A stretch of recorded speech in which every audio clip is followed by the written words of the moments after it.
राधे राधे सभी बहन भाइयों को। आई होप कि आप सब अच्छे होंगे। मैं भी बहुत अच्छी हूँ और आप सबका स्वागत है मेरे ब्लॉग में।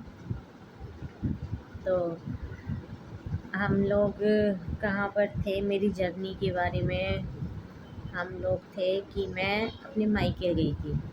हाँ, मैं 2022 में मार्च की लास्ट तारीख को मैं अपने मायके चली गई थी। तो मायके जाने की खुशी भी बहुत थी मुझे। और कि हाँ चलो थोड़ा सा भाई इन्वायरमेंट भी चेंज होगा। और मायके तो जाने की हर किसी लड़की को खुशी रहती है मायके जाने की। तो मुझे भी खुशी थी, लेकिन इतनी खुशी नहीं थी, क्योंकि मैं हमेशा उससे पहले मैं अगर मायके गई हूँ तो कैसे गई हूँ, और जब अब जा रही हूँ तो कैसे जा रही हूँ। तो खुशी नहीं थी उतनी, लेकिन फिर भी टाइम निकल गया। तो फिर मायके चले गए थे हम। आप लोगों को मैंने मेरे पिछले व्लॉग में बताया था।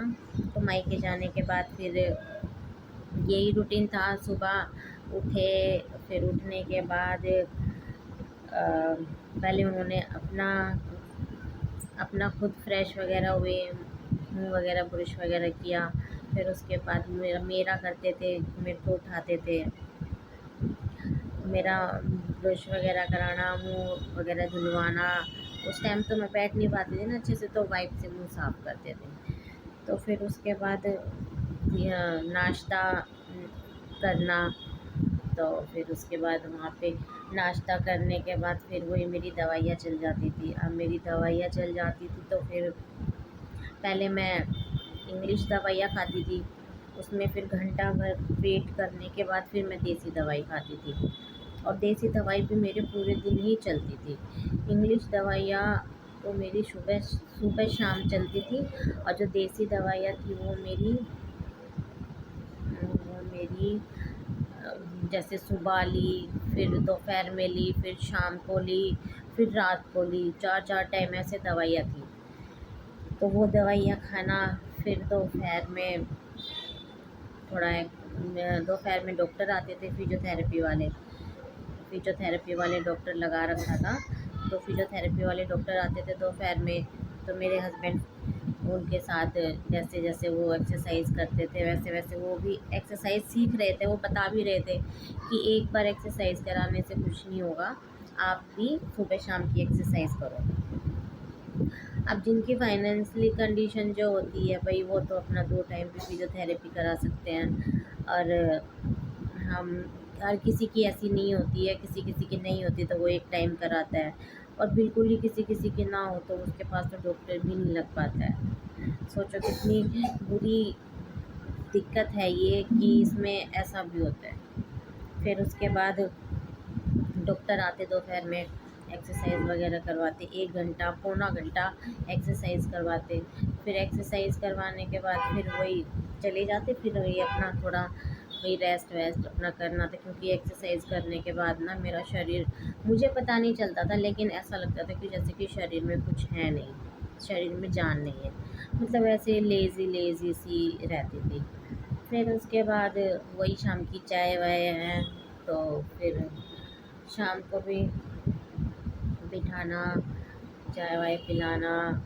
उस टाइम पे मैं ज़्यादा लेट ही रहती थी, और मुझे ज़्यादा लेटे लेटे लेटे रहने से तो मेरे राइट हैंड पे मेरे जो मेरी कमर है, मेरे कमर से थोड़ा नीचे राइट हैंड की साइड में एक पैर छोड़ हो गया।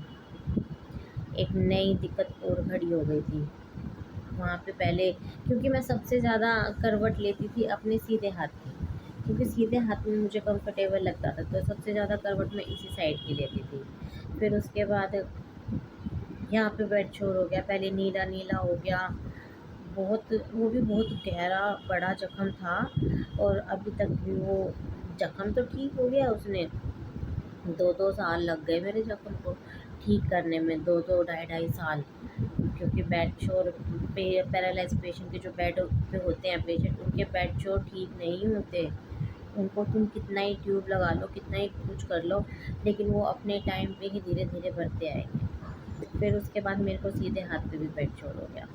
फिर वो एक बार सुबह तो नहीं, जब डॉक्टर वगैरह चले जाते थे, फिर शाम के टाइम दिन में एक बार मेरी ड्रेसिंग करते थे।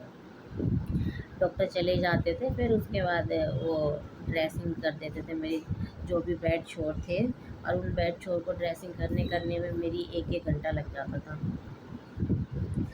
एक कुछ बेड जोड़ ठीक हो गए थे हॉस्पिटल से आने के बाद 3 महीने में। कुछ बेड छोड़ है, एक बेड छोड़ तो इतना गहरा था कि उसने तो पूरे 2 ढाई साल ले लिए थे ठीक होने में। और फिर एक नई मुसीबत और खड़ी हो गई थी। जब मैं अपने घर पे गई थी तो उस टाइम मेरे को यहाँ पे बेड चोर नीला नीला हो गया था। फिर उसकी भी पट्टी होने लगे, ड्रेसिंग का काम बढ़ गया। फिर भाई वही पट्टी वट्टी करते करते 1 घंटा निकल गया, 1.5 घंटा निकल गया। फिर अपने शाम को वही थोड़ा चाय वाय पी ली या ऐसा कुछ है। तो रात के टाइम फिर वही खाना वाना खाने के बाद फिर दोबारा से एक्सरसाइज करवाना, जैसे जैसे डॉक्टरों ने बताया, जैसे जैसे इन्होंने थोड़ा हॉस्पिटल, हमने फ़ोन देख देख के हमने फ़ोन से हमें काफ़ी सहायता मिली है कि ऐसे पेशेंटों की क्या क्या करना चाहिए। फ़ोन से हमने बहुत सारी चीज़ें सीखी हैं कि कौन सी एक्सरसाइज करनी चाहिए, इससे ये फ़ायदा होता है, इससे ये फ़ायदा होता है। जबकि फिजियोथेरेपी डॉक्टर वालों ने इतना कुछ नहीं बताया है। वो सिर्फ आते थे, एक्सरसाइज करवाते थे और ऐसे बोलते थे कि ऐसे ऐसे होगी, बस। लेकिन जो एक्स्ट्रा एक्सरसाइज होती थी कि उसके करने से ऐसा होता है, ये होता है, वो हमने फ़ोन देख के सीखी। फ़ोन देख के हमने काफ़ी सारी एक्सरसाइज सीखी। और उस टाइम पे मेरे हाथ भी अच्छे से नहीं उठते थे।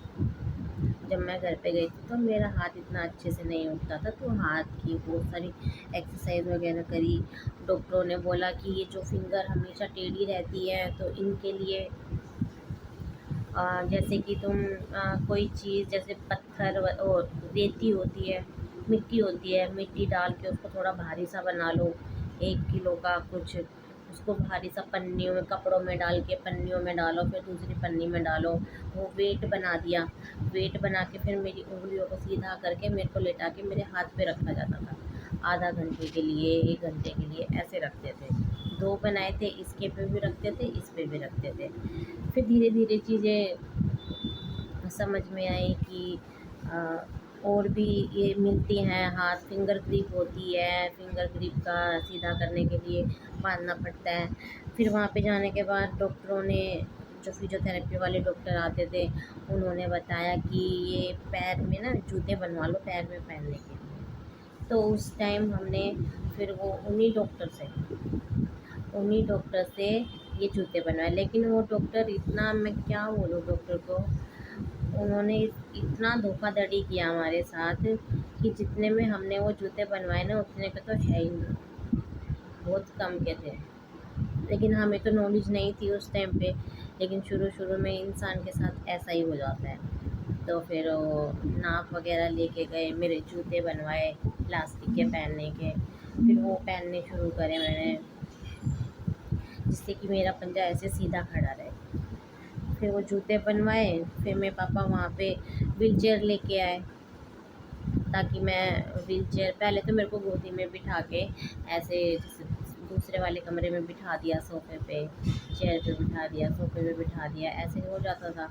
लेकिन फिर पापा लेके आए व्हीलचेयर, वो व्हीलचेयर लेके आए। फिर उसके बाद व्हीलचेयर पे मेरे को रात के टाइम हम खाना वाना खा लेते थे।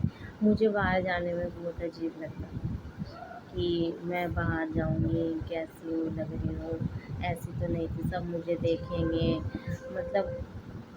फिर उसके बाद ये बोलते थे नहीं चल बाहर चल, थोड़ा अच्छा लगेगा तेरे को, थोड़ा बाहर तो चल के देख। तो फिर उसके बाद बाहर व्हीलचेयर पे बिठा के मेरे को बाहर लेके जाते। मेरी गली जहाँ पे मैं बचपन से खेलती थी, चलती फिरती थी, शादी के बाद भी मैं चली फिरी हूँ वहाँ पे। लेकिन शादी के बाद मुझे बहुत कम समय मिला जो मैं अपने मायके सही सलामत जा पाई। सिर्फ 6 महीने ही थे मेरे पास। वो 6 महीने में ही मैंने क्या ही त्यौहार मनाया। शादी के बाद बस होली आई, होली के बाद सावन आया था और फिर रक्षाबंधन आया था, बस। उसके बाद दिवाली के आसपास मेरी ये परेशानी हो ही गई।